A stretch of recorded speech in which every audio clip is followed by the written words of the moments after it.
This is overpronation. So your foot buckling out to the side. If you're overpronating, the inside of your ankle will hurt. The inside of your knee will hurt. The outside of your hip will hurt and your lower back will ache. So if you're getting fatigued and sore at work, if you're waking up in the morning in a lot of pain, most likely you are overpronating.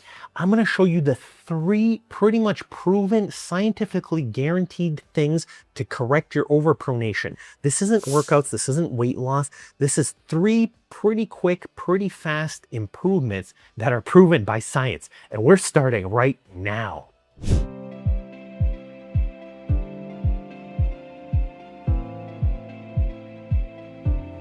So overpronation, most people think their ankle is responsible for their foot flattening out, but your ankle just does this motion. So this is your ankle motion. If I hold my ankle stable, see what happens? You can still bend. This is this joint right down here.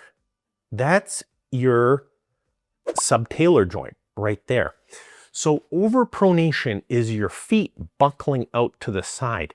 And some people, based on their bone structure, are more likely to do this. When your foot bends out, that puts more pressure on the inside of your knee right here and on the outside of your hip and your lower back. Your muscles have to work much harder. It's almost like a stick that's out of balance and your muscles have to throb and work hard to keep it straight. This leads to bone spurs, to tendinitis, to arthritis. If you listen to the overhyping podiatrist, which is me, I would say that this causes most of knee arthritis, most of foot arthritis, most spurs, most leg cramping and fatigue during the day. Whereas with great straight correction, you can stand all day effortlessly. Have you ever seen those Survivor TV show challenges where if some of these guys can stand for like 12 hours, whereas some people give out in like 10 seconds? That's overpronation. And some of them weigh 300 pounds versus 120 pounds, but that's a different story. You can see coming in here, this is a supinated foot. See, when you're supinated, the joint gaps. But when you pronate, the joint rubs in there. So rub, rub. Not only that, but when you pronate, see how the fibula rubs into the calcaneus? So rub, rub. Same kind of thing when you pronate right there, you could see the front of the foot here flattens out. So you can see right there, bunions start to happen. So look at right there. No bunion, bunion. No bunion, bunion. So no weight on the foot, weight and bunion. So same kind of thing right here. If you picture this as your plantar fascia, this isn't the plantar fascia muscle, but pretend it was. As you flatten, you could see the fascia stretches. So it would stretch from here to here. That's what happens in flat foot. So what happens is, supinate, there's no pressure through that subtalar joint inside of the foot, flat foot, pronation. So not only is this pressing into here, but this also presses into here. So you can see from this view, this is kind of the important view. See how it collapses right there? So from this view as well, watch what happens. Back here, the subtalar joint collapses and this collapses into the side. That collapses down there and you have pressure and this rolls out. So same kind of thing, that collapses right there. So how do you diagnose overpronation? So when you see your podiatrist, what we look for is, how does your shin line up? Your shin, as we trace it, should come perfectly down your second toe. Whereas in a pronated person, your shin comes on the inside of your big toe.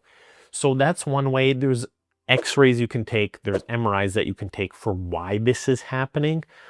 But it's a biomechanical evaluation. So what happens is your hamstrings are tight, your hips are tight, your calves are tight, you have injuries that you're compensating for in other areas.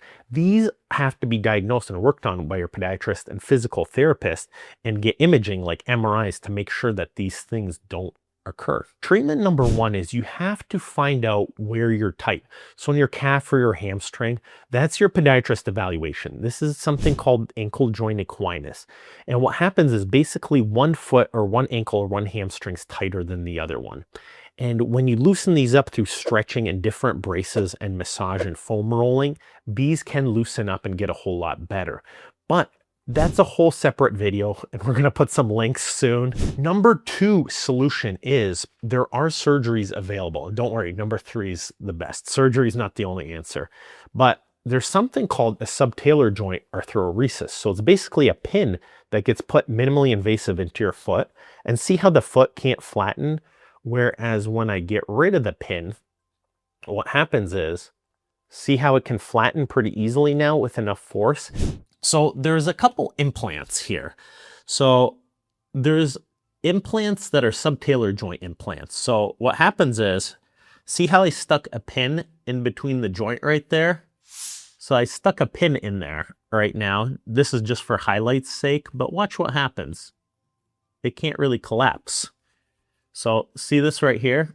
It doesn't really collapse as much. Whereas watch this, when I take it out, it collapses completely. So what happens from the back as well, see, as I'm pushing down, it can't collapse. It's locked into place. You can see that pin there.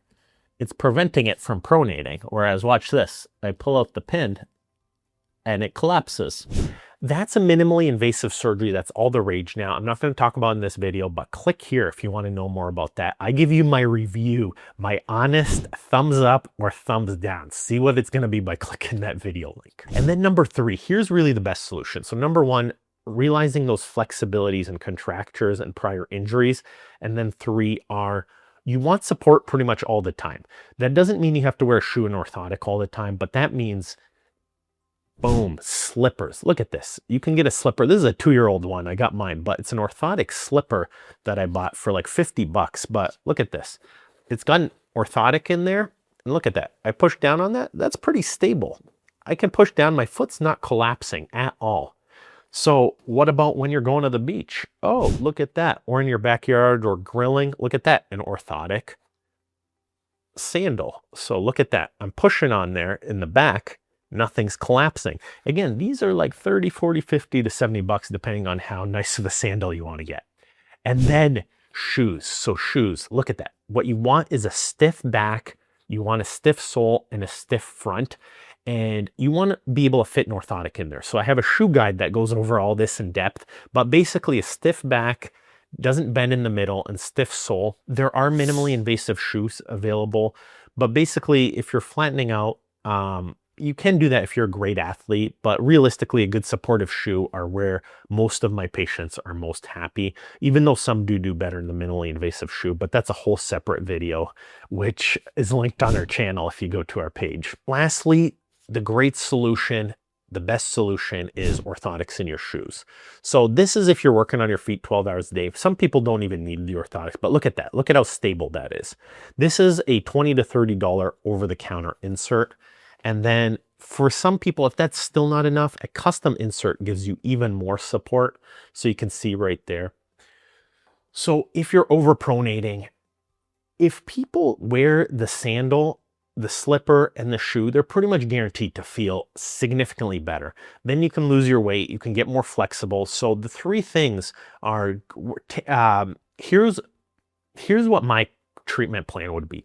Get evaluated by a podiatrist if you're having significant problems and find out where you're tight, where you're injured. Sometimes you don't even know. Most people don't even know where they're tight because they don't know how to perform a biomechanical exam.